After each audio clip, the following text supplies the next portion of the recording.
And next இது என்ன ப்ராடக்ட்னா, இதுவும் ஒரு புத்தா சிலை தான். இது வந்து குட்டியாக இருக்கிற மாதிரி நான் வாங்கியிருந்தேன். இது எதுக்குன்னா, இது ஃப்ரிட்ஜ் மேலே வைக்கிறக்காக தான். ஹோம் டெக்கர் நீங்கள் எங்கே வேணாலும் உங்கள் வீட்டில் எப்படி வேணுமோ அதுக்கேற்ற மாதிரி நீங்கள் ஆர்கனைஸ் பண்ணி வச்சுக்கலாம். இது வந்து அந்தளவுக்கு வெயிட்டாக இல்லை, பட் வந்து பார்க்குறக்கு ரொம்ப கிளாஸியாக இருக்க மாதிரி இருக்குது. ஆனால் ரேஞ்ச் பார்த்தீங்கன்னா 147 இதுக்குள்ளே தான் வந்துச்சு. நீங்கள் வீட்டில் செல்ஃபில் இல்லை உங்கள் டிவி கிட்ட இல்லை எங்கேயாச்சும் ஆர்கனைஸ் பண்ணுறதுக்கு அழகாக வச்சு நீங்கள் ஆர்கனைஸ் பண்ணிக்கலாம்.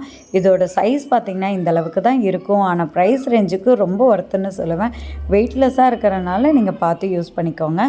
இந்த பொருளெல்லாம் நான் எதுக்கு வாங்கினேன் பார்த்தீங்கன்னா, எங்கள் வீட்டு ஃப்ரிட்ஜ் மேலே வைக்கிறதுக்கு தான்.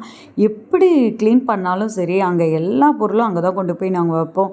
ரொம்ப குப்பை மாதிரி போட்டு வச்சுருப்போம். ஸோ அதை வந்து நீட்டாக பண்ணணும், அங்கே எதுவுமே வைக்கக்கூடாதுன்னு சொல்லிட்டு இந்த மாதிரி குட்டி குட்டியாக அழகான திங்ஸ் வந்து வாங்கி வச்சுருக்கேன். நீங்கள் இந்த மாதிரி குட்டி குட்டியாக வாங்க முடியலன்னாலும் உங்களால் முடிஞ்சது ஏதாச்சும் டெக்கர் ஐட்டமோ இல்லை டெக்கர் பண்ணி